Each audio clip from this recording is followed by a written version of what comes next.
Hi everyone, welcome to Neethu's class room.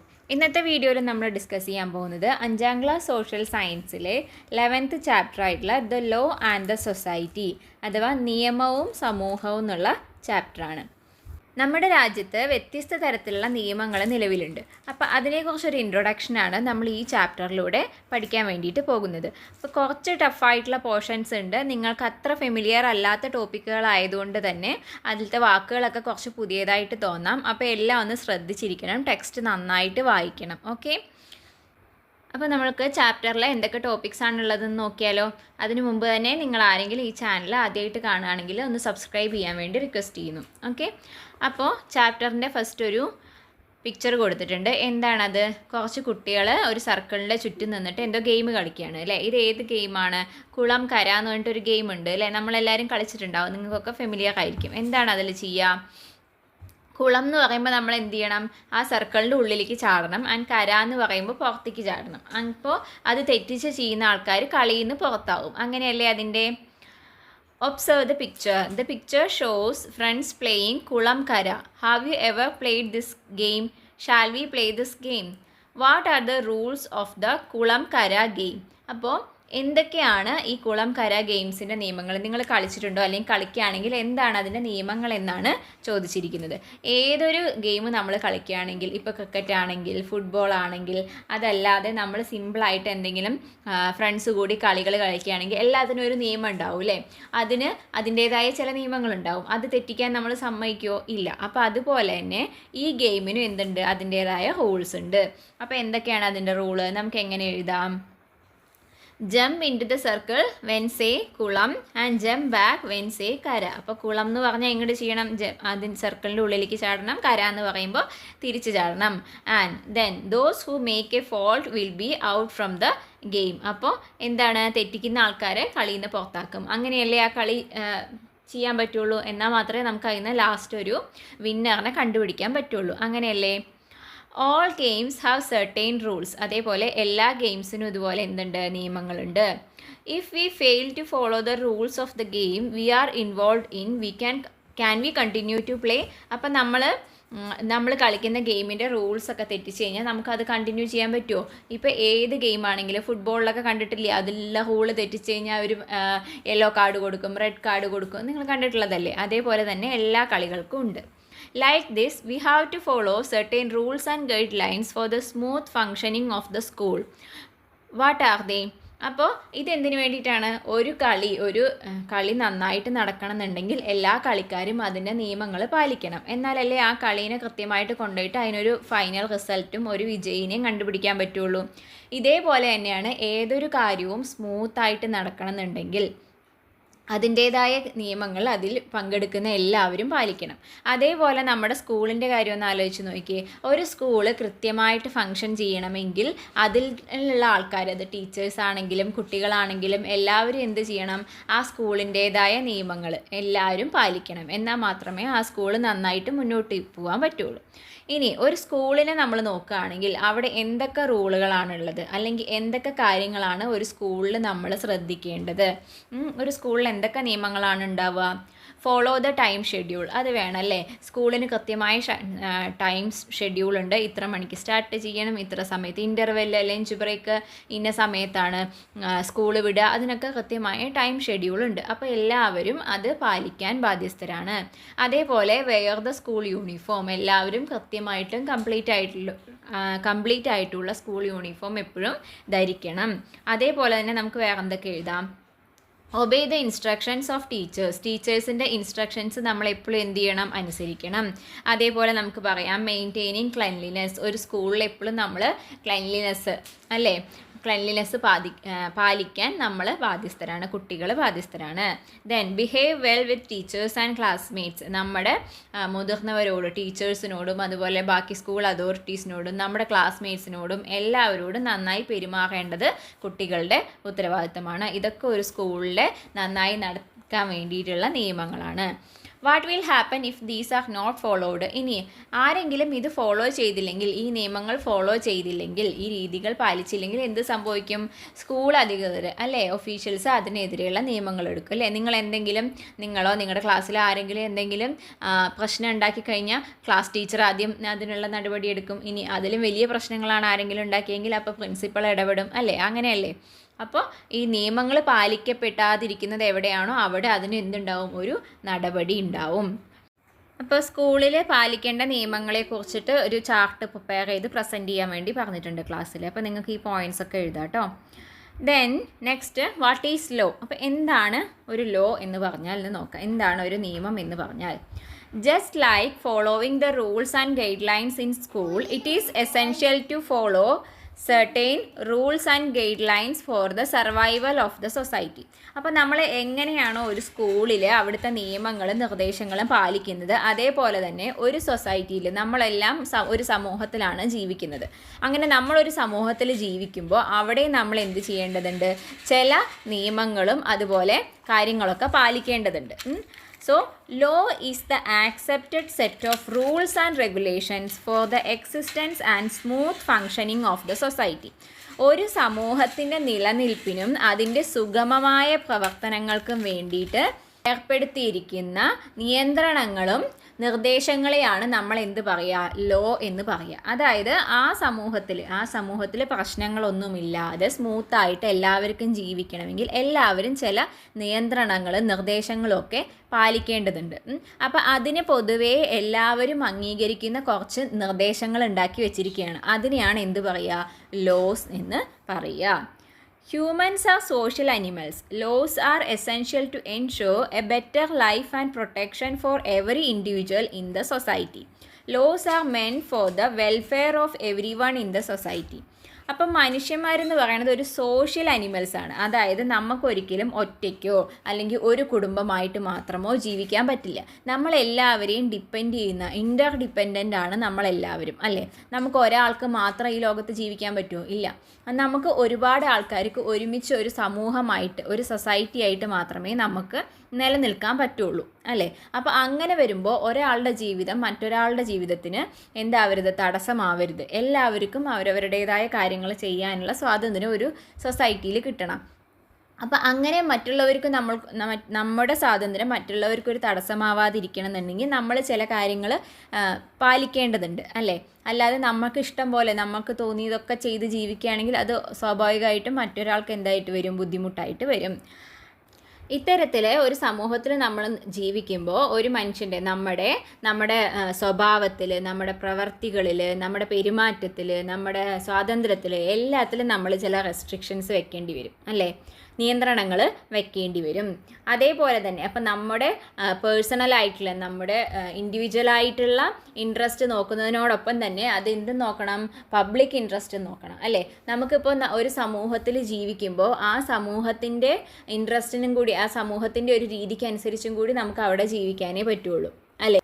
For example ഇപ്പം നമ്മുടെ സ്വന്തം വീട്ടിലാണ് താമസിക്കണേന്ന് വിചാരിക്കുക. എന്ന് വെച്ച് നമുക്ക് രാത്രി 12 മണിക്ക് വലിയ സൗണ്ടിൽ പാട്ട് വെച്ച് അങ്ങനെയൊക്കെ ചെയ്യാൻ പറ്റുമോ?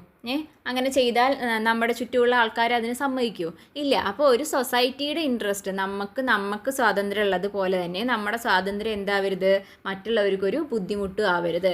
അപ്പം നമ്മുടെ കാര്യങ്ങളിൽ, നമ്മുടെ സ്വഭാവത്തിൽ, നമ്മുടെ പെരുമാറ്റത്തിൽ, നമ്മുടെ പ്രവൃത്തിയിൽ ഒക്കെ നമ്മളൊരു നിയന്ത്രണം പാലിക്കണം. അതുപോലെ തന്നെ സൊസൈറ്റിയുടെ ഇൻട്രസ്റ്റ് എങ്ങനെയാണ് അല്ലെങ്കിൽ ആ ഒരു സൊസൈറ്റിയുടെ രീതി എങ്ങനെയാണ് എന്നുള്ളതിനും കൂടി അനുസരിച്ചാണ് നമ്മൾ പ്രവർത്തിക്കാൻ പറ്റുള്ളൂ. അപ്പോൾ അതിനെയൊക്കെ പ്രൊട്ടക്റ്റ് ചെയ്യാൻ വേണ്ടി ഒരു റെസ്ട്രിക്ഷൻ വെക്കാൻ വേണ്ടിയിട്ടുള്ളതാണ് ഈ ലോസ് എന്ന് പറയുന്നത്. In such cases the society needs a system. The laws perform this function. അപ്പോൾ ഈ കാര്യങ്ങളെല്ലാം നടപ്പിലാക്കാൻ വേണ്ടി ഒരു സൊസൈറ്റിക്ക് ഒരു സിസ്റ്റം വേണം. ആ സിസ്റ്റം ഉണ്ടാക്കുന്നതാണ് ഈ ലോസ് എന്ന് പറയുന്നത്. What happens to the society if laws are not followed? ഇനി ഈ ലോസ് പാലിക്കപ്പെട്ടില്ലെങ്കിൽ, ഈ ലോസ് ആരെങ്കിലും പാലിക്കാതിരിക്കുകയാണെങ്കിൽ എന്ത് സംഭവിക്കും? If the rules are not followed conflicts arise. എവിടെയാണോ ഈ ലോസ് പാലിക്കപ്പെടാതിരിക്കുന്നത് അവിടെ എന്തുണ്ടാവും? പ്രശ്നമുണ്ടാകും. ഇപ്പം നേരത്തെ പറഞ്ഞതുപോലെ തന്നെ ഒരാൾ രാത്രി 12 മണിക്ക് സ്ഥിരമായിട്ട് വലിയ സൗണ്ടിൽ പാട്ട് വെച്ചുകൊണ്ടിരുന്ന സ്വാഭാവികമായിട്ടും അടുത്ത വീട്ടുകാർ എന്തുണ്ടാക്കും? പ്രശ്നം ഉണ്ടാക്കും അല്ലേ. അവിടെ ഒരു കോൺഫ്ലിക്റ്റ് ഉണ്ടാവും. This endangers the existence of the society. അത് ആ സൊസൈറ്റിയുടെ എന്തിനെ ബാധിക്കും? സമാധാനത്തിനെ ബാധിക്കും. രണ്ട് വീട്ടുകാർ തമ്മിൽ വലിയ ബഹളം, അടിയും വഴക്കൊക്കെ ആയിക്കഴിഞ്ഞാൽ അതിൻ്റെ ചുറ്റും താമസിക്കുന്ന ആൾക്കാരെ അത് ബാധിക്കും അല്ലേ? പിന്നെ അത് പോലീസ് കേസാകുന്നു, ആകെ പ്രശ്നമാകുന്നു, അവിടെ മൊത്തം അവരുടെ സമാധാനം ഇല്ലാതാകുന്നു. നമ്മളിപ്പോൾ ഇഷ്ടം പോലെ നമ്മുടെ സൊസൈറ്റിയിൽ നമ്മുടെ ചുറ്റും നമ്മൾ കണ്ടുകൊണ്ടിരിക്കുന്നതാണ് അല്ലേ? Therefore, violation of rules is punishable. ഇനി അങ്ങനെ ഒരു പ്രശ്നം ഉണ്ടായി കഴിഞ്ഞാൽ എന്താണ് അവിടെ സംഭവിക്കുക? അവിടെ പോലീസ് വരും, അവിടെ നിയമത്തിനുള്ള ആൾക്കാർ വരും, അവിടെ എന്തുണ്ടാവും? ഒരു പണിഷ്മെൻ്റ് ഉണ്ടാവും, ഒരു ശിക്ഷ. അത് ചെയ്ത ആൾക്കാരാണോ ലോ വയലേറ്റ് ചെയ്യുന്നത്, അവിടെ ഒരു ശിക്ഷ ഉണ്ടാകും. അപ്പോൾ ലോസ് വയലേറ്റ് ചെയ്യപ്പെടുന്നിടത്ത് എന്ത് സംഭവിക്കും? അവിടെ പണിഷ്മെൻറ്റ് സംഭവിക്കും. Then laws are formed mainly in 2 ways. അപ്പോൾ എങ്ങനെയാണ് ഈ നിയമങ്ങൾ ഉണ്ടായി വന്നത് എന്നുള്ളതാണ് അടുത്തത് നോക്കാൻ പോകുന്നത്. 2 തരത്തിലാണ് പ്രധാനമായും നിയമങ്ങൾ ഉണ്ടായത്. Laws or rules formed through social norms or practices. ഒന്നാമത്തെ കാര്യം എന്ന് പറയുന്നത് സാമൂഹികമായ കീഴ്വഴക്കങ്ങളിലൂടെ ഉണ്ടായത്. അതായത് എവിടെയും എഴുതി വെച്ചിട്ടോ അല്ലെങ്കിൽ നിയമനിർമ്മാണ സംവിധാനങ്ങൾ വഴിയൊന്നും ഉണ്ടായതല്ല. പണ്ട് മുതലേ നിലനിന്നിരുന്ന ചില ആചാരങ്ങളുണ്ടല്ലോ, അല്ലെങ്കിൽ ചില കീഴ്വഴക്കങ്ങളുണ്ടല്ലോ സമൂഹത്തിൽ നിലനിന്നിരുന്ന, അത് ഇങ്ങനെ ഓരോ തലമുറയായി കൈമാറി വന്നിട്ട് ആ രീതിയിലുണ്ടായ ചില നിയമങ്ങൾ. അപ്പോൾ എന്താണ് ഈ സോഷ്യൽ നോംസ് എന്ന് വെച്ചാൽ? സാമൂഹിക വഴക്കങ്ങൾ. അതായത് താഴെ ബോക്സിൽ കൊടുത്തിട്ടുണ്ട്. Social norms are the unwritten rules of beliefs, attitudes and behaviours that are considered acceptable in a particular social organisation or culture. അതായത് ഓരോ കൾച്ചറിലും ഓരോ നാടിനും ഓരോ ജനങ്ങൾക്കും ഓരോ സമ്പ്രദായങ്ങളുണ്ട് അല്ലേ? ഫോർ എക്സാമ്പിൾ പറയുകയാണെങ്കിൽ ഇപ്പം നമ്മളൊരു മുതിർന്ന ആളെ കണ്ടു കഴിഞ്ഞാൽ നമ്മൾ എന്ത് ചെയ്യും? എഴുന്നേറ്റ് നിൽക്കും അല്ലേ?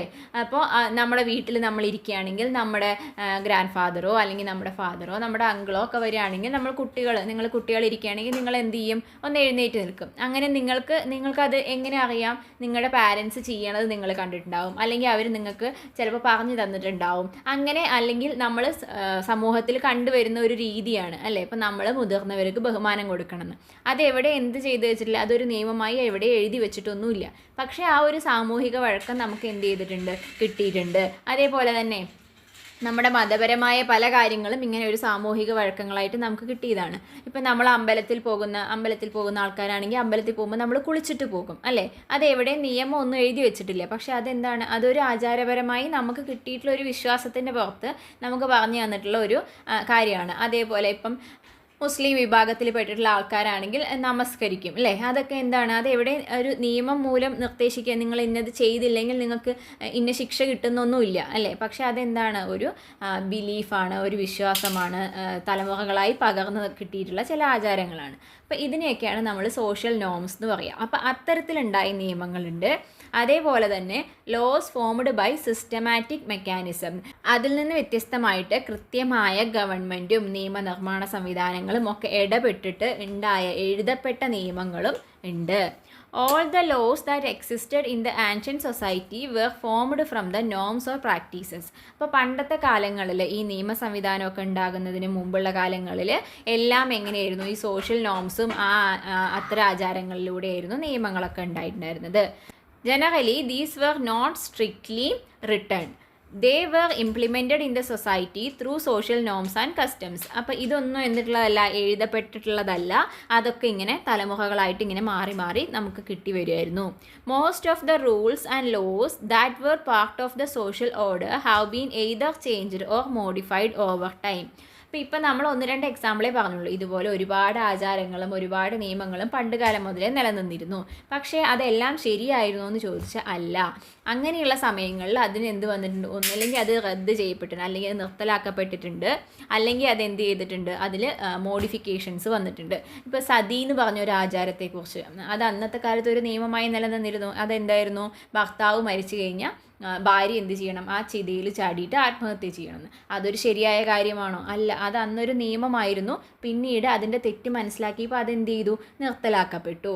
അതേപോലെ തന്നെ പല കാര്യങ്ങളും മോഡിഫൈ ചെയ്തിട്ടുണ്ട്. അതായത് പണ്ട് സ്ത്രീകൾക്ക് ഇത്ര അവകാശങ്ങൾ ഉണ്ടായിരുന്നില്ല, അവർക്ക് ഒരു തരത്തിലുള്ള അവകാശ അഭിപ്രായ സ്വാതന്ത്ര്യം ഉണ്ടായിരുന്നില്ല, സ്കൂളിൽ പഠനത്തിനുള്ള സ്വാതന്ത്ര്യം ഉണ്ടായിരുന്നില്ല, ഒന്നും ഉണ്ടായിരുന്നില്ല. ഇന്നത്തെ കാലത്ത് അങ്ങനെയാണോ? അല്ല, അതിൽ മാറ്റങ്ങൾ വന്നിട്ട് സ്ത്രീകൾക്കും ഈക്വലായിട്ടുള്ള അവകാശങ്ങളൊക്കെ കിട്ടിത്തുടങ്ങി. അപ്പോൾ ഇത്തരത്തിലുള്ള സോഷ്യൽ നോംസ് വഴി ഉണ്ടായിട്ടുള്ള അവകാശങ്ങൾ അല്ലെങ്കിൽ നിയമങ്ങളൊക്കെ ഒന്നില്ലെങ്കിൽ നിർത്തലാക്കപ്പെടുകയോ അല്ലെങ്കിൽ ഇന്നത്തെ കാലത്തിനനുസരിച്ച് മാറ്റങ്ങൾ വരികയോ സംഭവിച്ചിട്ടുണ്ട്. Then what are the laws we are familiar within our daily lifes? നമ്മുടെ നിത്യജീവിതത്തിൽ നമ്മൾ ഫെമിലിയർ ആയിട്ടുള്ള കുറച്ച് നിയമങ്ങളെ കുറിച്ചിട്ടാണ് അതിൽ പറയുന്നത്. ട്രാഫിക് റൂൾസ് ഉണ്ട് അല്ലേ, ട്രാഫിക് നിയമങ്ങൾ. റൈറ്റ് ടു എഡ്യൂക്കേഷൻ ആക്ട് ഉണ്ട്, ചൈൽഡ് റൈറ്റ്സ് ആക്ട് ഉണ്ട്. റൈറ്റ് ടു എഡ്യൂക്കേഷൻ ആക്ട് എന്ന് പറഞ്ഞാൽ നമ്മുടെ വിദ്യാഭ്യാസത്തിനുള്ള നമ്മുടെ അവകാശത്തെക്കുറിച്ച്, കുട്ടികളുടെ അവകാശത്തെക്കുറിച്ച്. അതുപോലെ ചൈൽഡ് റൈറ്റ്സ് ആക്ട് ഉണ്ട്, കുട്ടികളുടെ അവകാശങ്ങളെക്കുറിച്ചുള്ള നിയമമുണ്ട്. അതേപോലെ തന്നെ ചൈൽഡ് ലേബർ ആക്ട് നമുക്ക് പറയാം, അതായത് കുട്ടികളെ എന്ത് ചെയ്യരുത്, ജോലി ചെയ്യിപ്പിക്കാതിരിക്കുന്നതിനെ കുറിച്ചുള്ള നിയമമുണ്ട്. അതേപോലെ തന്നെ പോക്സോ ആക്ട് ഉണ്ട്. അതൊക്കെ നമ്മളിപ്പം കണ്ടുവരുന്നതാണ്. കുട്ടികൾക്കെതിരായി എന്തെങ്കിലും അക്രമങ്ങൾ, ലൈംഗിക അതിക്രമങ്ങളൊക്കെ നടക്കുന്നുണ്ടെങ്കിൽ അതിനെതിരെയുള്ള നിയമമുണ്ട്.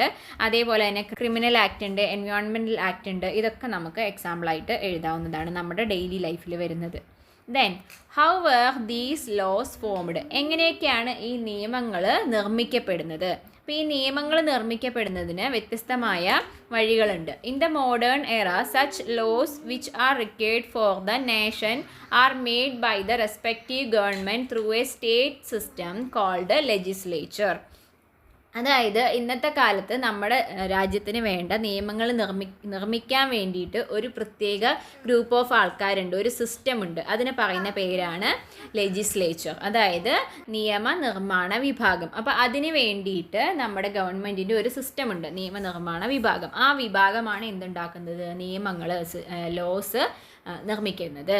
ഇനി ഇവിടെ സ്റ്റേറ്റ് സിസ്റ്റം, അതിൽ ആ സ്റ്റേറ്റ് എന്ന് ഉദ്ദേശിക്കുന്നത് എന്താണെന്ന് അപ്പുറത്തൊരു ബോക്സിൽ കൊടുത്തിട്ടുണ്ട്. നോക്കൂ, സ്റ്റേറ്റ് എന്ന് പറഞ്ഞാൽ എന്താണ്?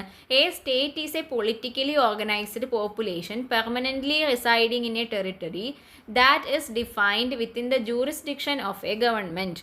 അതായത് സ്റ്റേറ്റ് എന്ന് പറയുമ്പോൾ നമ്മൾ സംസ്ഥാനം എന്ന് വിചാരിക്കരുത്, അതായത് കേരളം, തമിഴ്നാട്, ആ സ്റ്റേറ്റ് അല്ല ഇവിടെ ഉദ്ദേശിക്കുന്നത്. രാഷ്ട്രം എന്ന് ഉദ്ദേശിച്ചു കഴിഞ്ഞാൽ ഒരു പ്രത്യേക ബൗണ്ടറിക്കുള്ളിൽ, അതായത് ഒരു പ്രത്യേക അതിർത്തിക്കുള്ളിൽ ജീവിക്കുന്ന ഒരു കൂട്ടം ജനങ്ങൾ. അവർക്ക് എന്തുണ്ട്, ഒരു കൃത്യമായ ഗവൺമെൻറ് ഉണ്ടാവും, അതിനൊരു നിയമ സംവിധാനം ഉണ്ടാവും, അതിനെ ഭരിക്കാൻ ഒരു ആളുണ്ടാവും, അവർക്കൊരു പരമാധികാരം ഉണ്ടാവും.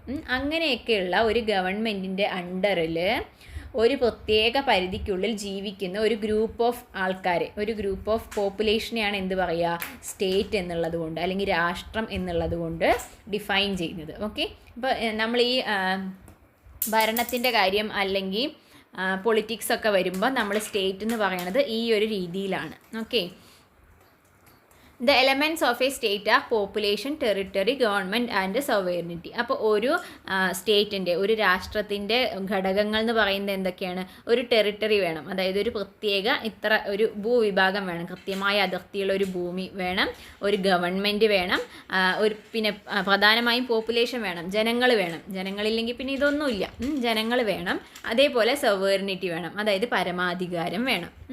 അപ്പോൾ ഇങ്ങനെയുള്ളൊരു ഇതിനെയാണ് നമ്മൾ സ്റ്റേറ്റ് എന്ന് പറയുക. അപ്പോൾ അങ്ങനെ ഒരു സ്റ്റേറ്റിൽ നിയമങ്ങൾ നിർമ്മിക്കാൻ വേണ്ടിയിട്ട് എന്തുണ്ടാവും? ഒരു ലെജിസ്ലേച്ചർ ഉണ്ടാവും, ഭരണ നിർമ്മാണ സഭയുണ്ടാവും.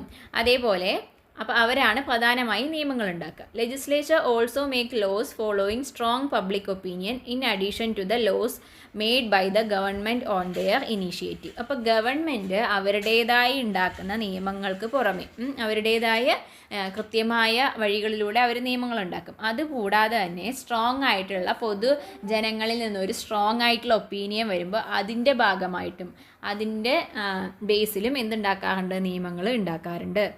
ഈ ലെജിസ്ലേറ്റീവ് എന്ന് പറയുമ്പോൾ അതിൽ കേന്ദ്ര ഗവൺമെൻറ്റിൻ്റെയും വരുന്നുണ്ട്, അതേപോലെ സ്റ്റേറ്റിലും എന്തുണ്ട്?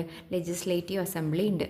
അതായത് കേന്ദ്രത്തിലാണെങ്കിൽ നമ്മളിവിടുന്ന് തിരഞ്ഞെടുക്കുന്ന എം പിമാരുണ്ടല്ലോ, ഈ എം പിമാരും അതേപോലെ രാജ്യസഭാ എം പിമാരും ഇവരൊക്കെ കൂടി ചേർന്നിട്ടാണ് ഈ നിയമനിർമ്മാണ സഭ ഉണ്ടാകുന്നത്. ഇവരെല്ലാവരും കൂടി ചേർന്നിട്ട് വോട്ടിങ്ങിലൂടെയും മറ്റുമാണ് ഈ നിയമം പ്രാബല്യത്തിൽ വരുന്നത്. അതിന് പ്രത്യേക സ്റ്റെപ്പുകളുണ്ട്. രാജ്യസഭയിൽ പാസ്സാവണം, അത് കഴിഞ്ഞ് ലോകസഭയിൽ പാസ്സാവണം, അങ്ങനെ പലതരത്തിലുള്ള സ്റ്റെപ്പുകൾ കഴിഞ്ഞിട്ടാണ് ഒരു നിയമം പാസ്സായി, ഒരു ലോ പാസ്സായിട്ട് വരുന്നത്. അതേപോലെ തന്നെ നമ്മുടെ സംസ്ഥാനങ്ങളിലാണെങ്കിൽ ഇപ്പോൾ കേരളത്തിലാണെങ്കിൽ കേരള ലെജിസ്ലേറ്റീവ് അസംബ്ലി ഉണ്ട്, കേരള നിയമനിർമ്മാണ സഭയുണ്ട്.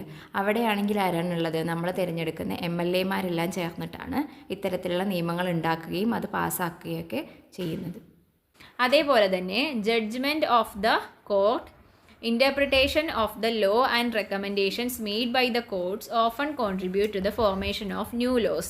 അതേപോലെ ചില സമയത്ത് ചില കേസുകൾ നടക്കുമ്പോൾ എന്തുണ്ടാവും, അതിൻ്റെ ഭാഗമായിട്ട് ഇപ്പോൾ സുപ്രീം കോടതിയിലാണെങ്കിലും ഹൈക്കോടതിയിലാണെങ്കിലും ഒക്കെ പലതരത്തിലുള്ള പ്രധാനപ്പെട്ട കേസുകളൊക്കെ നടക്കൂലേ. അപ്പോൾ അങ്ങനെ കേസുകൾ നടക്കുമ്പോഴായിരിക്കും ഒരു പ്രത്യേക സിറ്റുവേഷൻ വരുന്നത്. അപ്പോൾ ആ സിറ്റുവേഷനിൽ എന്ത് ചെയ്യാൻ പറ്റും എന്നുള്ളത് ചിലപ്പോൾ ഓൾറെഡി നമ്മുടെ നിയമ സംവിധാനത്തിൽ എഴുതി വെച്ചിട്ടുണ്ടാവില്ല. അങ്ങനെ ഒരു നിയമം ഇപ്പം നിലവിലുണ്ടാവില്ല. പക്ഷേ അങ്ങനെ ഒരു പ്രത്യേക സാഹചര്യം വരുമ്പോൾ എന്തുണ്ടാക്കണം, ഒരു പുതിയ നിയമം ഉണ്ടാക്കണം. അപ്പോൾ ആ സുപ്രീം കോടതി ജഡ്ജിയോ അല്ലെങ്കിൽ ഹൈക്കോടതി ജഡ്ജിയോ ഒക്കെ ഒരു നിർദ്ദേശം വെക്കും, ഇങ്ങനെ ഒരു നിയമം ഉണ്ടാക്കണം എന്നൊരു നിർദ്ദേശം വെച്ചിട്ട് അതിൻ്റെ ഭാഗമായിട്ട് എന്തുണ്ടാവാറുണ്ട്, പുതിയ നിയമങ്ങൾ ഉണ്ടാവാറുണ്ട്. In this way, laws are also formulated through the interventions of the courts of law. അപ്പോൾ കോർട്ടുകൾ വഴി കോടതികളിൽ ഉണ്ടാകുന്ന ജഡ്ജ്മെൻറ്റിൻ്റെ ഭാഗമായിട്ടും പുതിയ നിയമങ്ങൾ ഉണ്ടായി വരാറുണ്ട്. ഇപ്പോൾ ഈ സൈബർ കുറ്റകൃത്യങ്ങളൊക്കെ ഇപ്പോഴാണ് കൂടുതലായിട്ട് വരുന്നത്. അപ്പോൾ പണ്ട് നമ്മുടെ ഭരണഘടന ഉണ്ടാക്കുന്ന സമയത്തൊന്നും എന്തില്ല, ഇത്തരത്തിലുള്ള കാര്യങ്ങളൊന്നും ഇല്ലാത്തതുകൊണ്ട് അതിനെ ബേസ് ചെയ്തിട്ടുള്ള നിയമങ്ങളൊന്നും അന്ന് ഉണ്ടാക്കിയിട്ടുണ്ടാവില്ല. പക്ഷേ പുതിയ സിറ്റുവേഷൻസ് വരുമ്പോൾ അതിനനുസരിച്ചിട്ടുള്ള പുതിയ നിയമങ്ങൾ ഉണ്ടായിട്ട് വരണം. അപ്പോൾ താഴെ കൊടുത്തിരിക്കുന്ന പിക്ചർ എന്ന് പറയുന്നത് നമ്മുടെ പാർലമെൻറ്റും അതേപോലെ കേരള ലെജിസ്ലേറ്റീവ് അസംബ്ലിയാണ്. അപ്പോൾ ഈ രണ്ട് രീതിയിൽ കേന്ദ്രത്തിലും നിയമനിർമ്മാണം നടക്കും, അതേപോലെ നമ്മുടെ സംസ്ഥാനങ്ങളിലും സ്റ്റേറ്റിലും എന്ത് നടക്കും, നിയമനിർമ്മാണം നടക്കും. അപ്പോൾ കേന്ദ്രത്തിൽ അതിന് വേണ്ടിയിട്ടുള്ള സഭ എവിടെയാണ് ഉണ്ടാവുക, പാർലമെൻറ്റിൽ വേണ്ടിയിട്ടാണ്. അതേപോലെ കേരളത്തിലാണെങ്കിലോ കേരള ലെജിസ്ലേറ്റീവ് അസംബ്ലി, നമ്മുടെ കേരള നിയമനിർമ്മാണ സഭയുണ്ട്. അതേപോലെ കേന്ദ്രത്തിലും എന്തുണ്ട്, നിയമനിർമ്മാണ സഭയുണ്ട്. ഇനി ദെൻ ഒരു ക്വസ്റ്റ്യൻ കൊടുത്തിട്ടുണ്ട്, you have understood how the laws were formed, list out examples of laws formed in different ways. അതായത് വ്യത്യസ്ത രീതിയിൽ ഉണ്ടായിട്ടുള്ള നിയമങ്ങളെക്കുറിച്ചിട്ടുള്ള അതിന് എക്സാമ്പിളുകൾ കൊടുക്കാൻ പറഞ്ഞിട്ടുണ്ട്. അപ്പോൾ നമുക്ക് ഇങ്ങനെ ഒരു ടേബിൾ ഉണ്ടാക്കാൻ വേണ്ടിയിട്ട് പറ്റും. ഒന്ന് സ്റ്റാറ്റ്യൂട്ടറി ലോ ഉണ്ട്, അതേപോലെ കേസ് ലോ ഉണ്ട്, അഡ്മിനിസ്ട്രേറ്റീവ് ലോ ഉണ്ട്. സ്റ്റാറ്റ്യൂട്ടറി ലോ എന്ന് പറയുമ്പോൾ ഇതേപോലെ ഭരണനിർമ്മാണ വിഭാഗം ഉണ്ടാക്കുന്ന നിയമങ്ങൾ, അതായത് പാർലമെൻറ്റിലോ അല്ലെങ്കിൽ നമ്മുടെ സ്റ്റേറ്റ് ലെജിസ്ലേറ്റീവ് അസംബ്ലിയിലോ ഉണ്ടാക്കുന്നത്. അതേപോലെ കേസ് ലോ എന്ന് പറയുമ്പോൾ ഇത്തരത്തിൽ പ്രധാനപ്പെട്ട കേസുകളിലൂടെ ഭാഗമായി നമ്മൾ കോർട്ടിൻ്റെ കാര്യം പറഞ്ഞില്ലേ, അപ്പോൾ കോടതികളിൽ വെച്ചിട്ട് അവിടെ ഉണ്ടാകുന്ന ജഡ്ജ്മെൻറ്റിൻ്റെ ഫലമായിട്ടുണ്ടായ നിയമങ്ങൾ. അതേപോലെ അഡ്മിനിസ്ട്രേറ്റീവ് ലോ, അതായത് ഭരണ സംവിധാനത്തിലൂടെ ഉണ്ടായിട്ടുള്ള നിയമങ്ങൾ. അപ്പം ഓരോന്നിനും നമുക്ക് 2-3 എക്സാമ്പിൾ പറയുകയാണെങ്കിൽ, സ്റ്റാറ്റ്യൂട്ടറി ലോന് എക്സാമ്പിളാണ് traffic law, business formation laws, income ടാക്സുമായി ബന്ധപ്പെട്ട ലോസ്, വോട്ടിംഗ് ലോസ്, ഹ്യൂമൻ റൈറ്റ്സ്, അതൊക്കെ ഏതാണ്, സ്റ്റാറ്റ്യൂട്ടറി ലോസിൽ വരുന്നതാണ്. ഇനി കേസ് ലോയിലാണെങ്കിൽ ഇപ്പോൾ നിർഭയ കേസ് ഉണ്ടായിട്ടുണ്ടായിരുന്നു അല്ലേ. അപ്പോൾ നിർഭയ കേസിൻ്റെ ഭാഗമായിട്ട് വുമൺ സേഫ്റ്റി ലോസ് പാസ്സാക്കപ്പെട്ടിട്ടുണ്ട്. അതേപോലെ ട്രിപ്പിൾ തലാഖ് കേസ്, അതിലാണെങ്കിൽ ഈ ഡിവോഴ്സുമായി ബന്ധപ്പെട്ട നിയമങ്ങൾ ഉണ്ടായിട്ടുണ്ട്. Instant divorce law against instant divorce, അതൊക്കെ ഉണ്ടായിട്ടുണ്ട്. അതേപോലെ അഡ്മിനിസ്ട്രേറ്റീവ് ലോയുടെ എക്സാമ്പിളുകളാണെങ്കിൽ environmental protection act, civil rights act, Indian railway act, ഇതിനൊക്കെ നമുക്ക് ആ ഒരു ഗ്രൂപ്പിൽ പറയാൻ പറ്റുന്ന നിയമങ്ങളാണ്. ഇനി നമ്മൾ കുറച്ച് ട്രാഫിക് സിഗ്നലുകളുടെ പിക്ചറുകൾ കൊടുത്തിട്ടുണ്ട്, അത് നമുക്ക് ഐഡൻറ്റിഫൈ ചെയ്യണം. ഓക്കെ, അപ്പോൾ അത് എഴുതേണ്ടത് താഴെയാണ്. ഞാൻ ഇതിൻ്റെ പറയുന്നതിൻ്റെ സൗകര്യാർത്ഥം ഇതിൻ്റെ താഴെ തന്നെ എഴുതാം കേട്ടോ, നിങ്ങൾ നോക്കിയിട്ട് താഴെ എഴുതിക്കോളൂ. ഫസ്റ്റത്തെ എന്താണ്, നോ സൈക്ലിംഗ് ആണ് അല്ലേ, അത് അതിൽ കൊടുത്തിട്ടുണ്ട്. ദെൻ രണ്ടാമത്തെയോ നോ പെഡസ്ട്രിയൻസ് എന്ന് പറയാം, അതായത് അതിലൂടെ എന്ത് ചെയ്യരുത്, നടക്കരുത്, കാൽനടയാത്ര ഒഴിവാക്കിയിരിക്കുന്നു എന്നുള്ളതാണ് അത്. ദെൻ അടുത്തത് നമുക്കറിയാമല്ലോ നോ പാർക്കിംഗ് ആണ്. ദെൻ അടുത്തതാണെങ്കിലോ നാലാമത്തെ സ്കൂളാണ്, സ്കൂൾ നിയർ ആണ്. ദെൻ അഞ്ചാമത്തെ റെയിൽവേ ക്രോസിംഗ് ആണ്. ഇതൊക്കെ നിങ്ങൾ റോഡിലൂടെ പോകുമ്പോൾ കണ്ടിട്ടുണ്ടാവും അല്ലേ. ഇനി ഇത് ആറാമത്തെ ആണെങ്കിലോ പെഡസ്ട്രിയൻ ക്രോസിംഗ് ആണ്, അതായത് അതിനെ കാൽനടക്കാർക്ക് യാത്ര ചെയ്യാം എന്നുള്ളതാണ്. നേരത്തെ പെഡസ്ട്രിയൻസ് പാടില്ല എന്നുള്ളതായിരുന്നു കണ്ടത്. അതേപോലെ ഏഴാമത്തെ ആണെങ്കിലോ വെയർ സീറ്റ് ബെൽറ്റ്സ് ആണ്, സീറ്റ് ബെൽറ്റ് ധരിക്കണം. പിന്നെ എട്ടാമത്തെ ആണെങ്കിൽ നോ ഹോൺ, അത് എഴുതി വെച്ചിരിക്കുന്ന ഭാഗത്ത് എന്ത് ചെയ്യരുത്, ഹോൺ അടിക്കരുത്. അത് പ്രധാനമായിട്ടും ഈ ഹോസ്പിറ്റൽ അങ്ങനെയുള്ളതിൻ്റെയൊക്കെ അടുത്ത് ഈ ബോർഡ് നമുക്ക് കാണാൻ വേണ്ടി പറ്റും, അവിടെ ഒച്ചത്തിൽ ഹോൺ അടിക്കരുത് എന്ന്. അതേപോലെ ഒമ്പതാമത്തെ ആണെങ്കിൽ വെയർ ഹെൽമെറ്റ് ധരിക്കണം. ഇതൊക്കെയാണ് ഈ റോഡ് സേഫ്റ്റി റൂൾസിൻ്റെ പിക്ചേഴ്സിൻ്റെ meaning. Okay, It is necessary to follow the rules indicated by such signs in our day-to-day life. Road safety laws are the ones formulated to make road traffic smooth and accident-free. അതായത് ഈ നിയമങ്ങളൊക്കെ പാലിക്കേണ്ടത് നമ്മുടെ ഉത്തരവാദിത്തങ്ങളാണ്. അപ്പോൾ എന്തിനു വേണ്ടിയിട്ടാണ് ഈ നിയമങ്ങൾ ഉണ്ടാക്കിയിരിക്കുന്നത്? നമ്മുടെ റോട്ടിലൂടെയുള്ള യാത്ര സുഗമമാക്കാനും അതേപോലെ ആക്സിഡൻറ്റ്സ് കുറയ്ക്കാനും ഒക്കെ വേണ്ടിയിട്ടാണ്.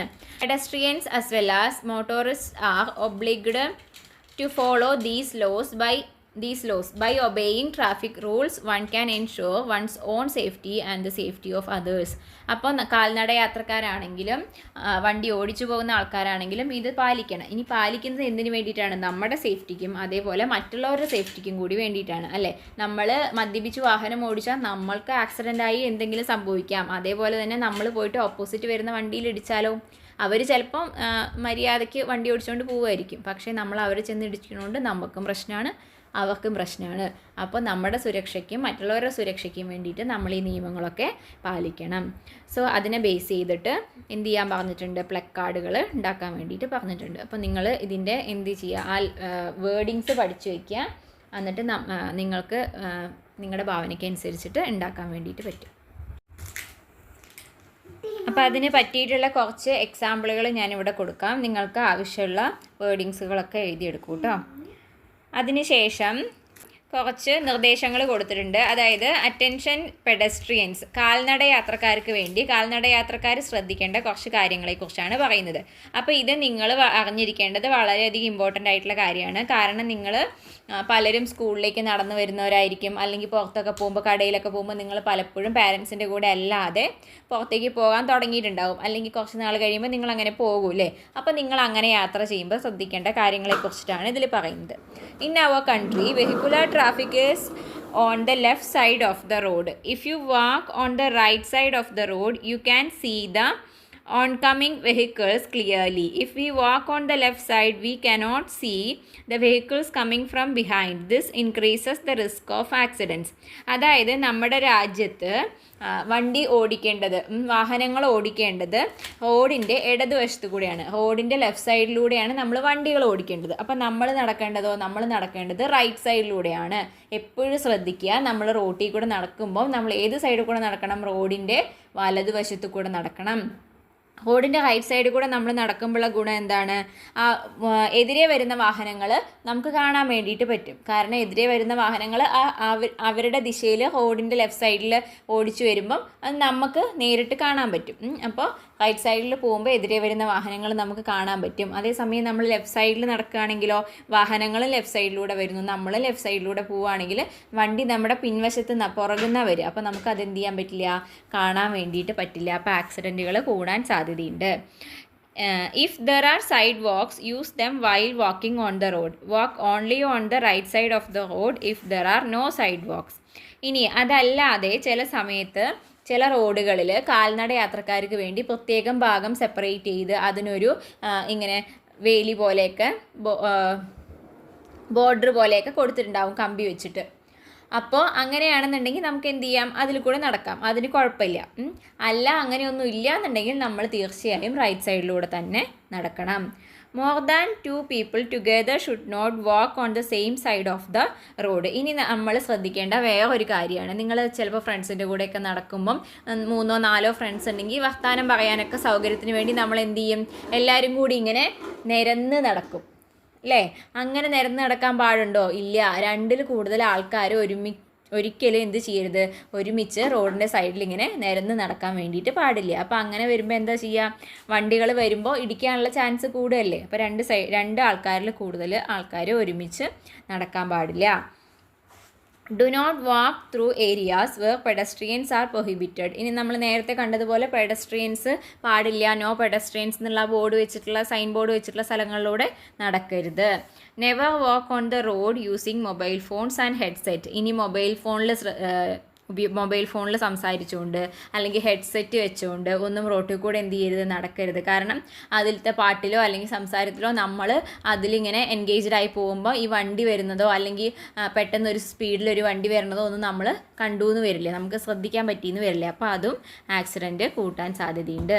Then cross the road only after looking first to the right and then to the left to make sure that there are no vehicles. അപ്പോൾ നമ്മളൊരു റോഡ് മുറിച്ച് കിടക്കുന്നതിന് മുമ്പ് നമ്മൾ കൃത്യമായും അത് റൈറ്റ് സൈഡിൽ നിന്ന് വണ്ടി വരുന്നുണ്ടോ നോക്കണം, പിന്നെ ലെഫ്റ്റ് സൈഡിൽ നിന്ന് വണ്ടി വരുന്നുണ്ടോ നോക്കണം. എന്നിട്ട് മാത്രമാണ് വണ്ടി വരുന്നില്ല എന്ന് ഉറപ്പുവരുത്തിയതിന് ശേഷം മാത്രമേ നമ്മൾ എന്ത് ചെയ്യുള്ളൂ, റോഡ് മുറിച്ച് കിടക്കാൻ പാടുള്ളൂ.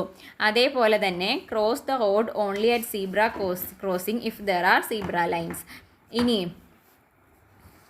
ഇനി അവിടെ സീബ്ര ലൈൻസ് ഉണ്ടെങ്കിൽ നമ്മൾ തീർച്ചയായും അതിലൂടെ മാത്രമാണ് എന്ത് ചെയ്യാൻ പാടുള്ളൂ, റോഡ് ക്രോസ് ചെയ്യാൻ പാടുള്ളൂ. ഇങ്ങനെ കണ്ടിട്ടില്ലേ, ലാസ്റ്റത്തെ പിക്ചറിൽ നോക്കൂ, ബ്ലാക്ക് ആൻഡ് വൈറ്റ് വരകൾ പോലെ കൊടുത്തിരിക്കുന്നത്, അതിനെയാണ് നമ്മൾ എന്ത് പറയുക, സീബ്ര ലൈൻസ് എന്ന് പറയുക.